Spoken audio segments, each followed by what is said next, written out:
actor? Could the two replacement frontrunners save it? Find out on Nerdist News. Yay. Don't! I hate these fucking things. I'm gonna... Okay. Writer, director, actor, Beantown bad boy Ben Affleck can do it all, except it seems when he's got bad ears on. The Oscar-winning auteur has stepped away from the director's chair on Warner Brothers' upcoming DCEU Batman solo flick. Some have speculated that the demotion may have to do with disappointment over the poor performance of Affleck's latest film, Live by Night. But Ben contends that the movie was strictly about wanting to give his all to the character. Performing this role demands focus, passion, and the very best performance I can give. It has become clear that I cannot do both jobs to the level they require.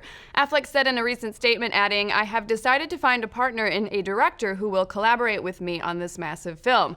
It was a sentiment echoed by the studio, who said in a separate statement, "Warner Brothers fully supports Ben Affleck's decision and remains committed to working with him to bring a standalone Batman picture to life."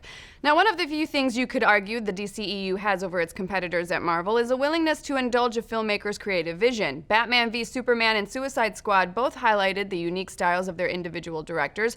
How you felt about those unique styles is another matter, but there's no denying they were there. And one of the exciting prospects of Affleck's Batman was that Warner Brothers was finally handing the reins over to a director with a style that could actually bring something interesting and, dare we say it, good to their thus far critically unloved mega franchise.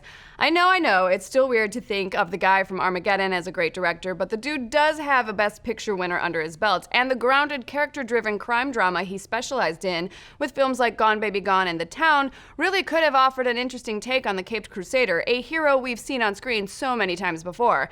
So should we be grieving the loss of the Affleck-fueled Batfleck we'll never get to see? Well, in a word, no. As Affleck himself said, he's looking for a director to act as a partner. In years past, names like David Fincher and George Miller have floated around various Batman-related projects, but we shouldn't expect to see anyone of that creative caliber in contention for this one. Affleck is clearly looking for someone to fulfill a vision for Batman he's already established, and according to Deadline, 2 names have emerged as frontrunners for the gig that already seem likely to fall in line with that vision. The first name on the short list is Matt Reeves. Reeves has recently established himself as a trustworthy tentpole director, helming movies like Cloverfield, Let Me In, and the rebooted Planet of the Apes franchise.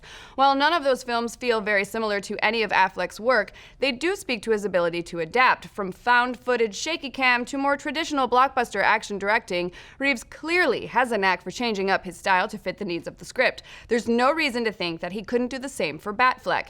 Now, the other name under heavy consideration is Matt Ross. Ross is actually better known as an actor with a long and varied career in projects ranging from American Horror Story to American Psycho to The Last Days of Disco. Shout out to all the Nerdist Whit Stillman fans! What? Anyways. Ross is a newbie director, but his film Captain Fantastic was a big hit at the 2016 Sundance Film Festival. Now, it is possible that Warner Brothers heard the title Captain Fantastic and assumed it was a superhero movie as opposed to an indie drama about a weirdo who raised his kids in the woods, or they see Ross as a capable but still very new director who won't be opposed to taking orders from Affleck.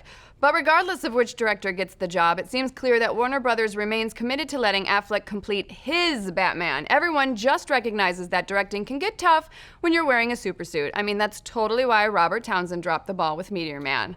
Now, we want to hear from you guys about this latest development for the next big screen Batman. Do either of these directors get your Batmobile running? Is there another person you would pick for the gig? You can check out our full dream list over at Nerdist.com, but in the meantime, let's discuss. I made you wait.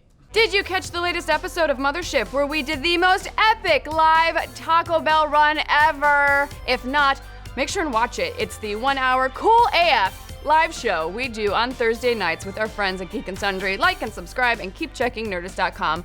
I know I sound like I'm trolling myself, but legitimately, it was one of our best shows. Cool as AF. It was super cool. It was cool as AF. As